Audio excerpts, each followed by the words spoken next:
I never imagined that a Tuesday afternoon would be the day I finally had enough of Patricia Williams, my mother-in-law, and her increasingly bizarre attempts to control every aspect of our family's life. But watching my 7-year-old daughter, Lily, and 9-year-old son, Marcus, trudge through our front door with tear-stained faces and empty piggy banks clutched in their small hands was the moment I knew things had gone too far. "Mommy," Lily whispered, her voice barely audible as she climbed onto my lap in the living room. "Grandma Patricia says we can't play with our toys at her house anymore unless we pay money first." Marcus, trying to be the protective big brother despite his own confusion, stood beside us with his shoulders squared. She made us give her all our allowance money just to go into the playroom. The playroom with our own stuff in it. I felt that familiar knot forming in my stomach, the same one that had been growing tighter over the past 3 years since my husband David's mother had moved into his childhood home after his father's stroke. As a real estate attorney with 15 years of experience handling property disputes, I dealt with plenty of difficult landlords and property managers. But Patricia's behavior had been escalating from passive-aggressive comments to outright exploitation, and now she was targeting my children. "Tell me exactly what happened," I said gently, setting Lily on the couch beside me and pulling out my phone to record their account. Years of legal training had taught me to document everything, especially when dealing with someone as manipulative as Patricia. Marcus took a deep breath, his 9-year-old mind working hard to relay the events clearly. "We went to Grandma's house after school like always, and when we tried to go to the playroom, she stood in front of the door and said we couldn't go in unless we paid a usage fee because the house costs money to keep up. She said it was $5 each time we wanted to play," Lily added, her voice getting smaller, "and $10 if we wanted to take any toys home. She made us empty our piggy banks, and then she only let us play for 30 minutes before saying time was up." I closed my eyes for a moment, feeling the weight of months of escalating behavior culminating in this moment. Patricia had been testing boundaries ever since David's father, Harold, had his stroke and moved into assisted living. What started as comments about my parenting had evolved into undermining my authority, making decisions about my children without consulting me, and now financially exploiting them. But what Patricia didn't know, what nobody in the family knew yet, was that I'd been quietly working with Harold for the past 8 months to purchase his house. As his power of attorney for financial matters, I've been helping him navigate the complicated process of liquidating assets to pay for his long-term care. When he mentioned wanting to sell the family home, I made him an offer that benefited everyone. I'd buy the house at fair market value, allowing him to afford the best care facility while keeping the property in the family. The sale had closed 2 weeks ago, but I'd been waiting for the right moment to tell David and deal with the inevitable drama from Patricia. That moment had apparently arrived. Did Grandma Patricia say anything else? I asked my children, my legal mind already cataloging the potential violations of tenant rights that Patricia had just committed. Even if she had been paying rent, which she wasn't, charging fees for access to common areas and essentially holding children's property hostage would constitute harassment. "She said that we need to learn that nothing in life is free," Marcus replied, his voice taking on Patricia's condescending tone, "and that you and Daddy spoil us by not teaching us about money." I felt my jaw clench. Patricia had never worked a day in her adult life, having married Harold straight out of high school and lived off his insurance sales income for 43 years. The irony of her lecturing my children about financial responsibility while living rent-free in a house she didn't own was almost too much to bear. "Okay, babies," I said, forcing my voice to remain calm and reassuring. "Why don't you go upstairs and start your homework? I need to make some phone calls, and then we'll figure this out." After the children headed upstairs, I sat in my home office and pulled out the file I'd been keeping on a house purchase. The deed transfer had been recorded with the county clerk's office exactly 14 days ago, making me the legal owner of 1247 Maple Street, the house Patricia had been treating as her personal kingdom. I opened my laptop and began drafting the notice to quit that I'd never thought I'd actually need to use. As someone who'd spent years helping clients navigate landlord-tenant disputes, I knew exactly what Patricia's rights were as an occupant. Since she'd never had a formal lease agreement and wasn't paying rent, she was essentially a guest who could be asked to leave at any time. The fact that she'd been harassing other occupants, my children, and interfering with their access to the property gave me additional legal grounds for immediate removal. My phone rang, interrupting my legal research. David's name appeared on the screen. "Hey, honey," I answered, already knowing this conversation was going to be difficult. "What did you say to my mother?" David's voice was tight with frustration. "She just called me crying, saying you're threatening her and turning the kids against her." I took a deep breath, reminding myself that David had spent 34 years being manipulated by his mother's version of events.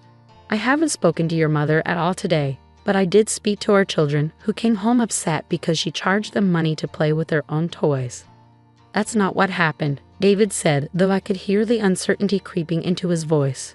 "Mom said she was trying to teach them about responsibility, and they misunderstood." "David, she made them empty their piggy banks to access a playroom containing toys we bought them."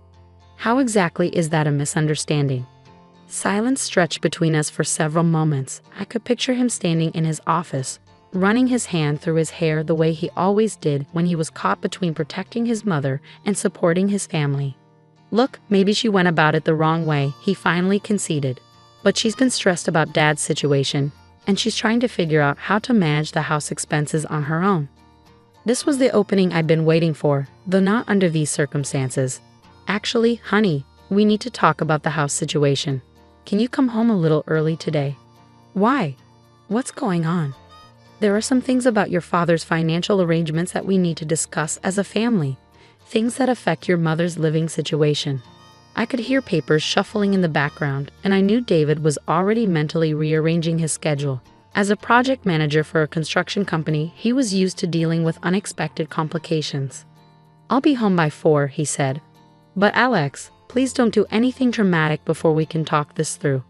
After we hung up, I continued preparing the legal documents I hoped I wouldn't need to use.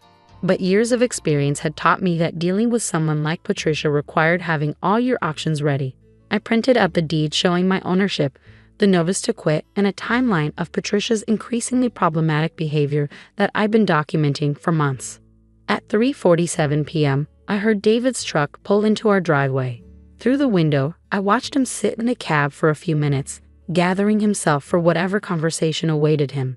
I loved my husband deeply, but his relationship with his mother was the one source of ongoing tension in our marriage.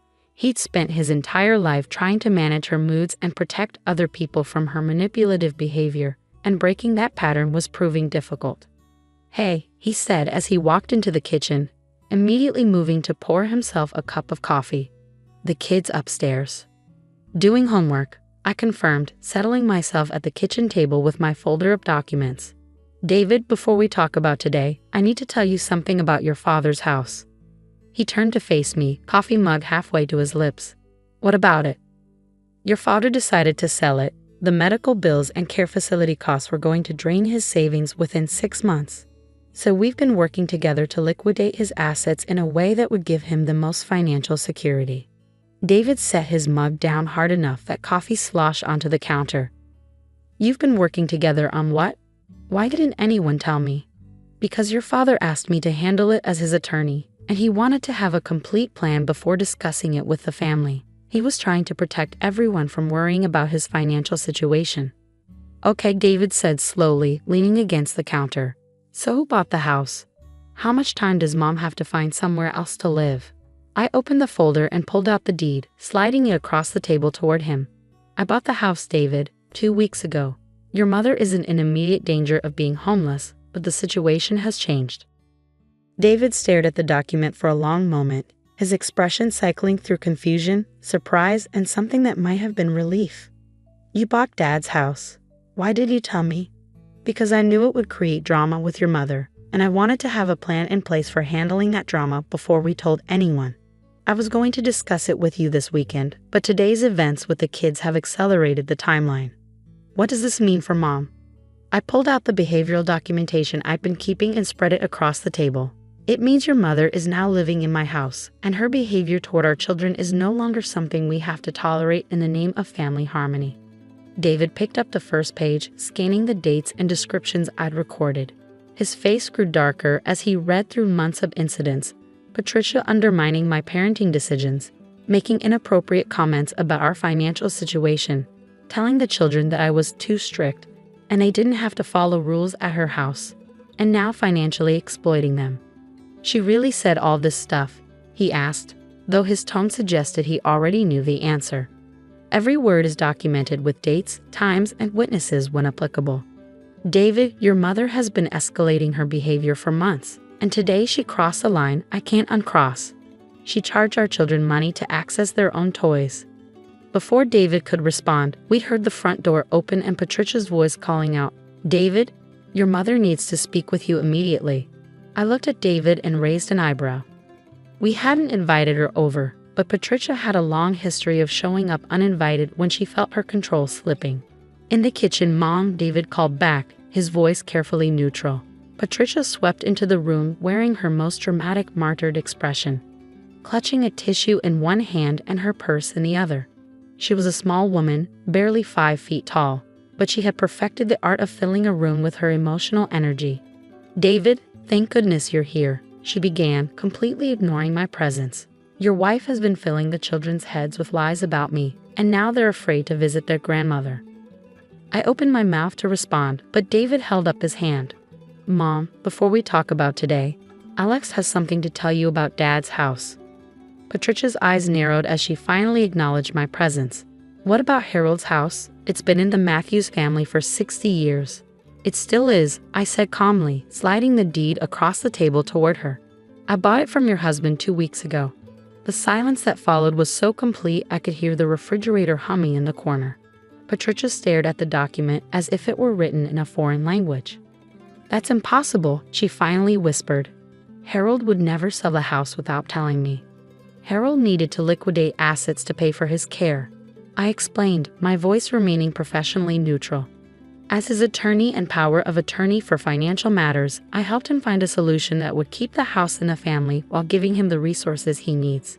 Patricia's face cycled through a rainbow of emotions: shock, anger, fear, and something that looked like desperate calculation. "Well, that doesn't change anything. I've been living in that house for 3 years. I have tenant rights." "You have no tenant rights," I replied, pulling out the notice to quit I'd prepared. "You've never had a lease, you've never paid rent, and you've never contributed to household expenses. You've been a guest in Harold's house, and now you're a guest in mine." "A guest?" Patricia's voice was rising to the pitch that usually preceded one of her dramatic scenes. "I've been taking care of that house.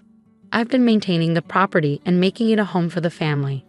According to the documentation I have," I said, opening another folder, "you've made no financial contributions to property taxes, utilities, insurance, or maintenance." Harold continued paying all expenses right up until the sale closed. David was reading through the financial records I provided, his expression growing more troubled with each page. "Mom, you told me you were helping with the house expenses." "I've been contributing in other ways," Patricia protested. "Someone had to be there to supervise repairs and maintain family traditions. That house needs a woman's touch to remain a proper home."